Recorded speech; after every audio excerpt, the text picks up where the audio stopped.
జనహృదయ నేత రాయలసీమ ముద్దుబిడ్డ వైసీపీ వ్యవస్థాపక అధ్యక్షులు శ్రీ వైఎస్ జగన్మోహన్ రెడ్డి గారికి బనగానపల్లి నియోజకవర్గ ప్రజలకు నాయకులకు కార్యకర్తలకు సంక్రాంతి శుభాకాంక్షలు.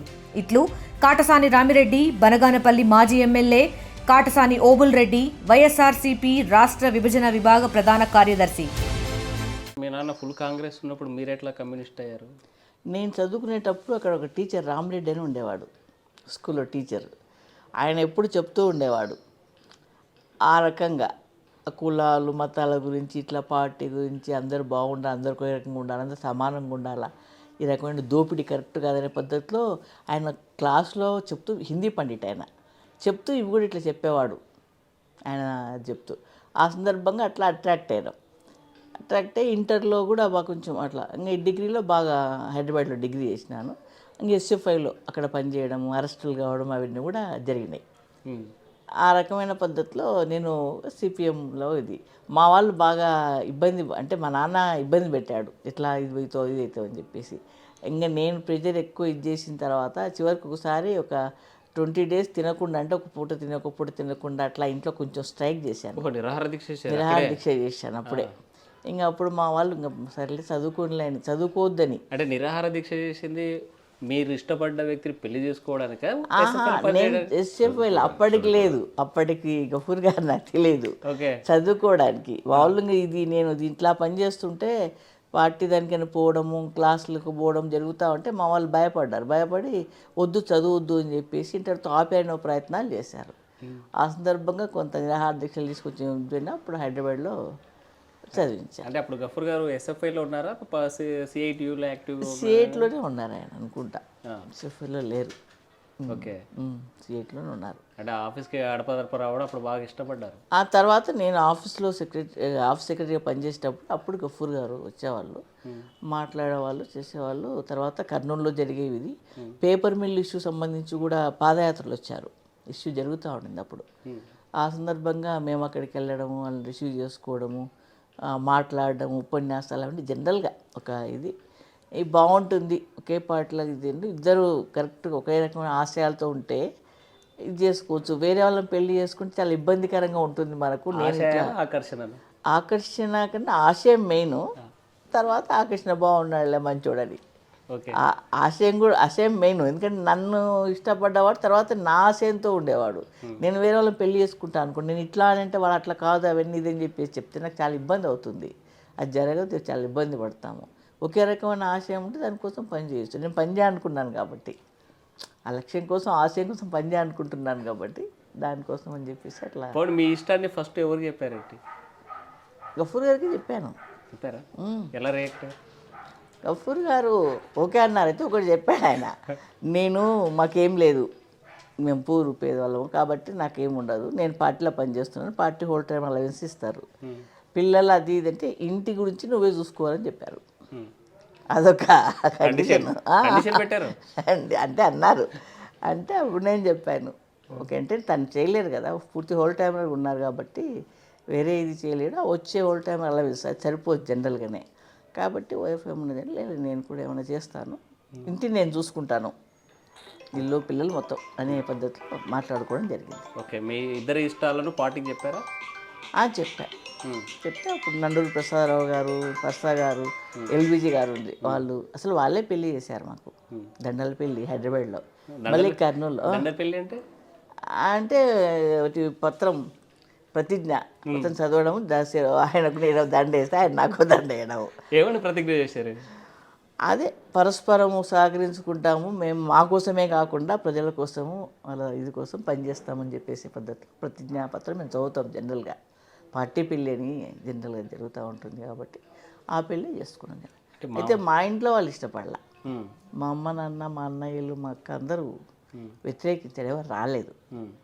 సరే వాళ్ళు రాకుండా పర్వాలేదు, నేను చేసేసుకున్నాను. ఎందుకంటే నాకు వాళ్ళకన్నా ఇక్కడ ముఖ్యం, పార్టీ ముఖ్యం, గఫూర్ ముఖ్యం అనే పద్ధతిలో చేసేసుకున్నాను. అంటే ఇష్టపడడం, వాళ్ళకి ఇష్టం లేనప్పుడు కేసులు పెట్టడం, కావాలని తీసుకెళ్ళడం, అవి చేయలేదు వాళ్ళు. ఇంకా వాళ్ళు ఇష్టమని వదిలిపెట్టేసినారు, ఇష్టం అని చెప్పి వదిలిపెట్టేసినారు. తర్వాత వాళ్ళు కూడా వచ్చారు, గఫూర్ గారు మంచితనం అది చూసిన తర్వాత మా నాన్న, మా అమ్మ అందరూ వచ్చారు. ఇప్పుడంతా బాగుంటారు. మా నాన్న చనిపోయారు, అమ్మ చనిపోయింది. మా నాన్నకు ఆరోగ్యం బాగాలేకుంటే కూడా ఇక్కడే గఫూర్ గారు, ఎందుకంటే మెడికల్ స్టూడెంట్స్ ఎక్కువ ఉండేవాళ్ళు అప్పుడు ఎస్ఎఫ్ఐగా, ఇక్కడే చూపించి దాదాపు 3-4 నెలలు ఇక్కడే ఉన్నాడు మా నాన్న. తర్వాత ఊరికి వెళ్ళిపోయినారు. అట్లా మా అమ్మ మా నాన్న, మా అమ్మ మా దగ్గరనే ఎక్కువ రోజులు ఉండింది చనిపోయే వరకు. మా అన్న బెంగళూరులో ఉండేవాడు, అందుకని ఎక్కువ మా దగ్గరనే ఉండి ఎలక్షన్స్ అప్పుడు కూడా బాగా పాపం మా అమ్మ ఇంట్లో అంతా పని ఆమెనే చేసుకునేది, మేము తిరిగే వాళ్ళము.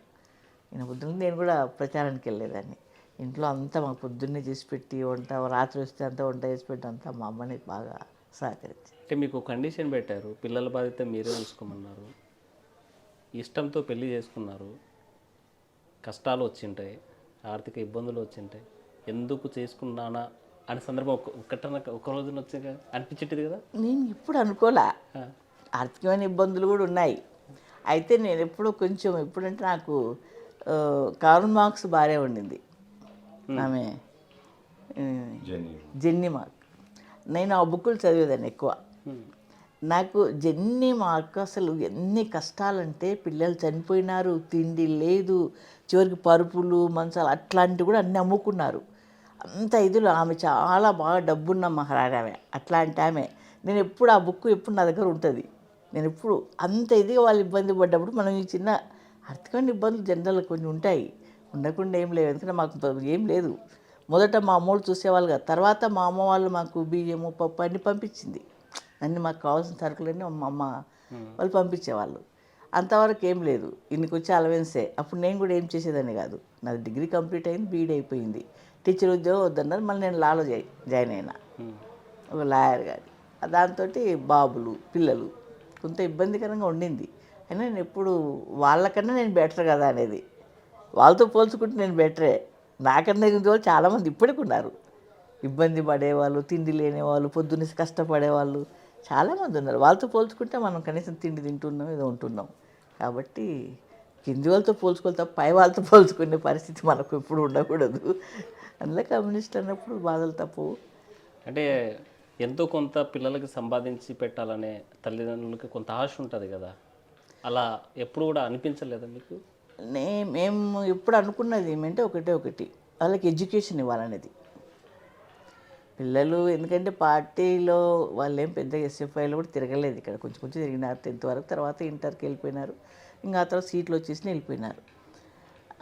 అప్పుడు పిల్లలకు సంపాదించి పెట్టాను కాదు, పిల్లలు చదువుకుంటే వాళ్ళు ఎడ్యుకేషన్ అంటే వాళ్ళు జాబ్లు వాళ్ళు చేసుకుంటే, పెళ్ళిళ్ళు చేసుకుంటే వాళ్ళు బతుకుతారు. అంతేగాని వాళ్ళకు మనం సంపాదించి పెట్టడం వల్ల, ఇది మనం సంపాదించలేం మామూలుగానే, సంపాదించిన వాళ్ళు ఒక రకమైన ఇదికి అలవాటు పడతారు. వాళ్ళది వాళ్ళు సంపాదించుకొని వాళ్ళు బతుకుడం మంచిది. అందుకని వాళ్ళు చెప్పేవాళ్ళం కూడా, నేను చెప్పేదాన్ని, మీకు ఎడ్యుకేషన్ ఒకటే, మిమ్మల్ని చదివిస్తాను తప్పకుండా, నేను చదివిస్తాను, మీరేం చదువుతా చదివిస్తాం, నేను ప్రాక్టీస్ చేస్తుంటే లా ప్రాక్టీస్ చేస్తుంటుంది కాబట్టి మేము చదివిస్తాం, మీరు చదువుకొని మీ ఇష్టం, మీరు మీ కాలంలో నిలబడాలి, ఇది సంపాదించే పరిస్థితి ఏముండదని. మా పిల్లలు కూడా మా నాన్న ఎమ్మెల్యే కదా అనే పద్ధతిలో ఎవరు పెరగల, ఇప్పుడు కూడా వాళ్ళు అట్లా చూపించుకోలే, వాళ్ళే చదువుకునే వాళ్ళు. మామూలుగా సింపుల్గానే మా పిల్లలు కూడా ఎప్పుడు వాళ్ళకి పెద్ద ఎక్కువ బట్టలు కూడా మేము కొనేవాళ్ళం కాదు. మా పెద్దవాడు అప్పుడప్పుడు అంటాడు, నువ్వు అప్పుడు ఏమైనా బట్టలు కొనిచ్చినావు, నువ్వు తక్కువ చిన్న చిన్న ఏదో కొనిస్తుంటివి అంతే, ఎప్పుడు కొనిచ్చినావు అంటుంటాడు. ఇప్పుడు వాడు అమెరికా పోయినా అనుకోండి, అంటే అప్పుడు పరిస్థితి లేదు మాకు, బట్టలు ఎంత లగ్జరీ లైఫ్ అనేది కష్టము. ఏదో అక్కడ హాస్టల్లో పెట్టినా వాడు చదువుతుంటే, అక్కడ వాళ్ళు ఐఐటి మీ అబ్బాయి బాగా చదువుతున్నాడు, ఐఐటి కోచింగ్ కూడా ఇప్పిస్తామంటే దానికి సంబంధించి ఒక 2,000 కట్టమంటే కట్టొచ్చినాను నేనే.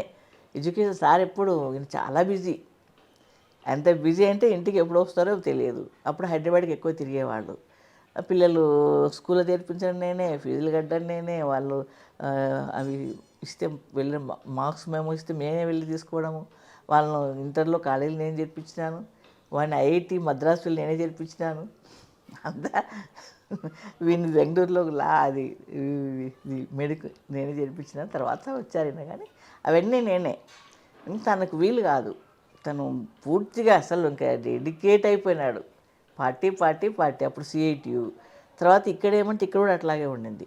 నేను పెళ్ళి వచ్చిన కొత్తలో కూడా ఫ్యాక్షనిజం ఇక్కడ, ఇతనికి అప్పటికి కూడా చంపేస్తాడని ఒక ఇది ఉండింది, థ్రెట్ ఉండేది, తెట్టు ఉండింది.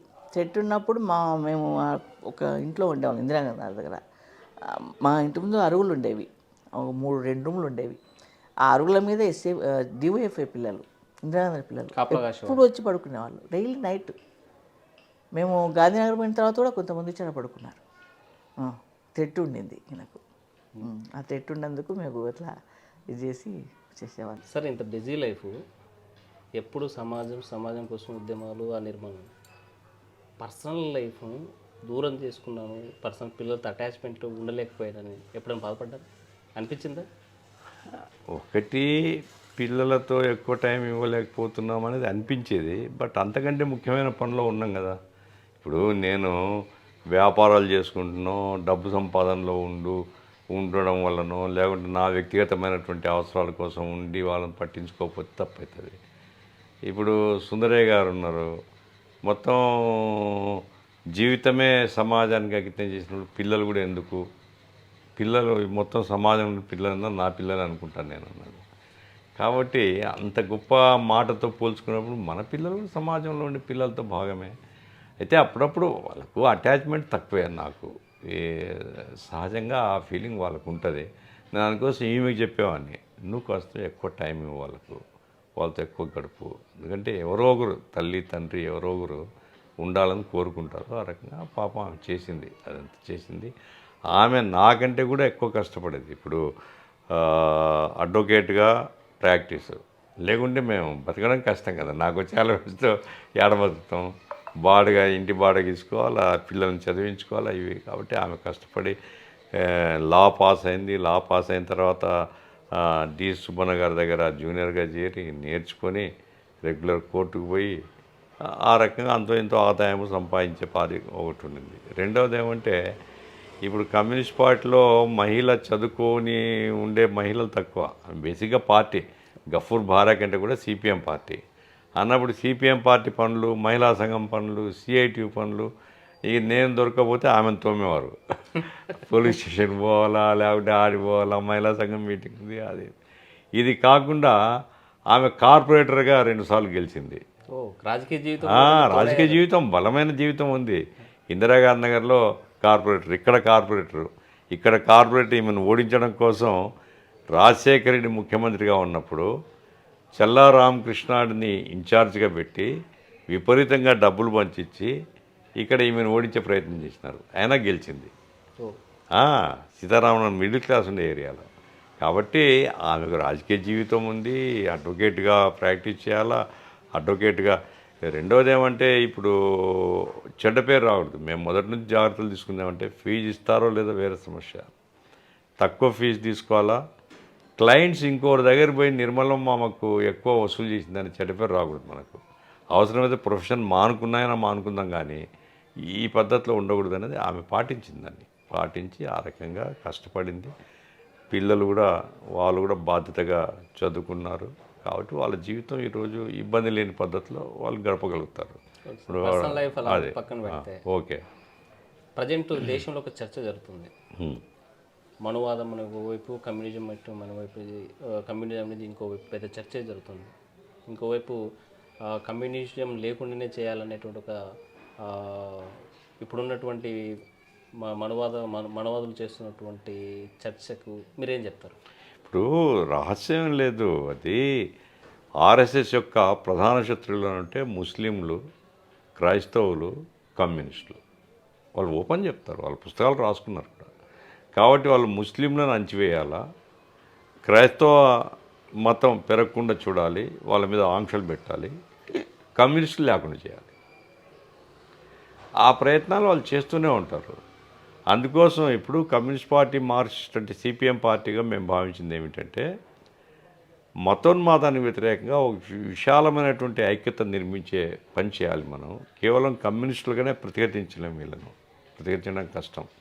కాబట్టి సెక్యులరిజాన్ని, రాజ్యాంగాన్ని నమ్మేటువంటి శక్తులన్నింటినీ, వ్యక్తులు, శక్తులు, సంఘాలు, సంస్థలు, పార్టీలు అందరినీ ఒక వేదిక మీద తీసుకొని వచ్చి ఆర్ఎస్ఎస్ను వెనక్కి కొట్టాలా అనేటువంటి ఒక ప్రయత్నం చేయాలనుకున్నాం. అది ఇంకా సఫలీకృతం కాలేదు. అది కావాలి రాబోయే కాలంలో. ఏమైనప్పటికీ మతోన్మాదాన్ని ఓడించకుంటే ఈ రాజకీయాలు ముందుకు పోవు. కమ్యూనిస్టులో సిపిఐ, సిపిఎం వాళ్ళు ఇది ఎంత కాదాలు ఏమున్నా కానీ అసలు కమ్యూనిస్టులు బతుకుంటే కదా. ఇప్పుడు ఆపరేషన్ కగారు పేరుతో సక్సెస్ఫుల్గా అమిత్ షా ఇచ్చినటువంటి స్టేట్మెంట్ ఈరోజు సక్సెస్ అయిందని భావించారు. అవును, అంతే కదా, వాళ్ళే అంగీకరించారు కదా ఈరోజు. భవిష్యత్తులో కూడా కమ్యూనిస్టులు అంతేగా. అంతే కదా. ఇప్పుడు ఆ దేవా అతను బర్షిదేవ మా కేంద్ర కమిటీ వైఫల్యం అన్నాడు. కేంద్ర కమిటీ వైఫల్యం రాజకీయ వైఫల్యం అది. ఇప్పుడు సిపిఐ సిపిఎంలో వాళ్ళు అనుకోలేదు. అనుకుంటే నా ఉద్దేశం, నా పర్సనల్ ఒపీనియన్ ఇది, వాళ్ళు కనుక అనుకుంటే ఒక 10-15 రోజులు చాలు వాళ్ళు కమ్యూనిస్ట్ పార్టీ కార్యకర్తలుగా ఉండే వాళ్ళందరినీ లోపలేసేస్తే. అంత బలహీనమా మీ పార్టీ, కమ్యూనిస్ట్ పార్టీలు? 10-15 రోజుల్లో కమ్యూనిస్ట్ పార్టీకి ఇప్పుడు రైతు సంఘం పోరాడుతుంది అక్కడ మా విశాఖపట్నంలో. అప్పలరాజుని పీడీకి యాక్ట్ కింద అరెస్ట్ చేశారు. ఇప్పుడు ఆంధ్రప్రదేశ్లో కథలు చెప్తుంటే చంద్రబాబు నాయుడు మరి అక్కడ అరెస్ట్ చేశారు. మొత్తం పీడీ యాక్ట్ కింద పెట్టేసి అర్బన్ నక్సల్స్ ఫీల్డ్ అని లేపేశారనుకోండి, యాక్టివిటీ క్లోజ్ అయిపోతుంది కదా. యాక్టివిటీస్ మొత్తం ఎక్కడికక్కడ ఆగిపోతుంది. అండర్ గ్రౌండ్ ఆర్గనైజేషన్ పెట్టుకొని ప్రతిఘటించేంత నిర్మాణం ఇంకా రాలేదనుకుంటున్నాను నేను. సో సూటిగా మీరేం చెప్పదలుచుకున్నారు? నేను చెప్పేది ఏమిటంటే ఈరోజు ఉండేటువంటి పరిస్థితిలో కమ్యూనిస్ట్ పార్టీలు, లౌకికవాదులు, ప్రజాస్వామ్యవాదులు, ఇటువంటి వాళ్ళందరూ కలిసి మతోన్మాదాన్ని ఓడించేటువంటి ఒక బృహత్తర కర్తవ్యాన్ని నిర్వహించాలి. మతోన్మాదము, ఆ తర్వాత నియో లిబరల్ పాలసీలు, సరళీకరణ ఆర్థిక రెండు కలగలిపి ఈరోజు బీజేపీ పేరుకు మతోన్మాదం, కానీ వాళ్ళ ఉద్దేశం ఏంటంటే అంటే ఈ ఆర్థిక విధానాలని కొనసాగించడం. కాబట్టి మీరు చూడండి, దేశంలో అదానికి ఇచ్చినన్ని ప్రాజెక్టులు ఎవరికైనా ఇచ్చినారు బీజేపీ వాళ్ళు. అదాని వాళ్ళకి అన్అఫిషియల్గా ట్రెజరర్, ఎన్నికల్లో పెట్టుబడి పెట్టేవాడు అదాని. కాబట్టి ఈ దేశ ఆర్థిక సంపద అదాని, అంబానీ లేదా ఇంకొంతమంది మిలియనీర్స్ దగ్గర, మల్టీ మిలియనీర్స్ దగ్గర చేరాలని వాళ్ళ లైన్. దానికి ఏంటంటే ప్రజల్లో వ్యతిరేకత రాకుండా మతం అనే పేరుతో ప్రజల్ని విభజిస్తున్నారు. కమ్యూనిజం ప్రమాదం పడిందా? కమ్యూనిస్టు నాయకులు ప్రమాదంలో ఉన్నారు. కమ్యూనిజం ప్రమాదంలో పడేది ఏముంది? కమ్యూనిజం అనివార్యం. ఇప్పుడు కమ్యూనిజం ఏం చెప్తుంది? దోపిడీకి వ్యతిరేకంగా పోరాడాలా, దోపిడీకి వ్యతిరేక పోరాటం విజయవంతం కావడం మీదనే మంచి సమాజం ఆధారపడి ఉంటుందని చెప్తుంది. కాబట్టి అది ప్రమాదంలో పడేది ఏముంది? అది సిద్ధాంతం, అదొక ఆలోచన దృక్పథం, అది తప్ప వేరే మార్గం కూడా లేదు. అది ఇప్పుడా ఇంకొన్నాళ్ళక అది వేరే సంగతి. కానీ కమ్యూనిస్టు సిద్ధాంతాన్ని ప్రజల్లోకి తీసుకొని పోవడం, ప్రజల్ని చైతన్యపరచడం అనేటువంటిది ఒక అత్యవసరమైనటువంటి కర్తవ్యం కమ్యూనిస్టులందరి మీద ఉంది. అందు ప్రధానంగా కమ్యూనిస్టులు ఫ్రీగా పనిచేయాలనుకున్న ఈ మతోన్మాద అభివృద్ధి నిరోధక ప్రభుత్వం ఇది పోవాలి. దానికి తక్షణంగా ఈ మతోన్మాద వ్యతిరేక కార్యకలాపాలు పెంచాల్సినటువంటి అవసరం ఉందని నేను భావిస్తున్నాను. రైట్. మనం ఇప్పటిదాకా ఎమ్మెల్యే గఫూర్ గారితో మాట్లాడాం. ఆయన చెప్పేది ఒకటే, కమ్యూనిస్టు ఇప్పుడు ఆపరేషన్ కగార్ పేరుతో నక్సలిజాన్ని ఏర్పారేశారు. కమ్యూనిస్టులు బయట ఉన్నటువంటి ఉభయ కమ్యూనిస్టు పార్టీ లెక్క టార్గెట్ చేస్తే కేవలం 15 రోజుల్లోనే ఉద్యమాన్ని అంచవేసేటువంటి శక్తి ఇప్పుడున్నటువంటి ప్రభుత్వాలకు ఉంది. కానీ ఇప్పుడున్నటువంటి కమ్యూనిస్టులందరూ కూడా ఐక్యం కావాలి. దీంతోపాటు జరుగుతున్నటువంటి మతోన్మాదానికి వ్యతిరేకంగా, భావాజాలానికి వ్యతిరేకంగా కమ్యూనిస్ట్ పార్టీ ఉద్యమాలు పెరగకపోతే మాత్రం రాబోయేటువంటి కాలంలో కమ్యూనిస్ట్ అనేటివాడు కనిపించడు అని చెప్పేటువంటి పరిస్థితి. ఇది ఈరోజు ఉన్నటువంటి తాజా పరిస్థితి. వీడియో జర్నలిస్ట్ చంద్రశేఖర్తో హుస్సేన్. చరిత్ర సృష్టించినోడు ఇప్పుడు ఆ చరిత్రని తిరగరాయబోతున్నాడు. అబద్ధాల గోడల్ని బద్దలు కొట్టి నిజాలను రాగా మీ ముందుంచబోతున్నాడు. నిజమైన వార్తల కోసం వెంటనే డౌన్లోడ్ చేసుకోండి రా యాప్ని.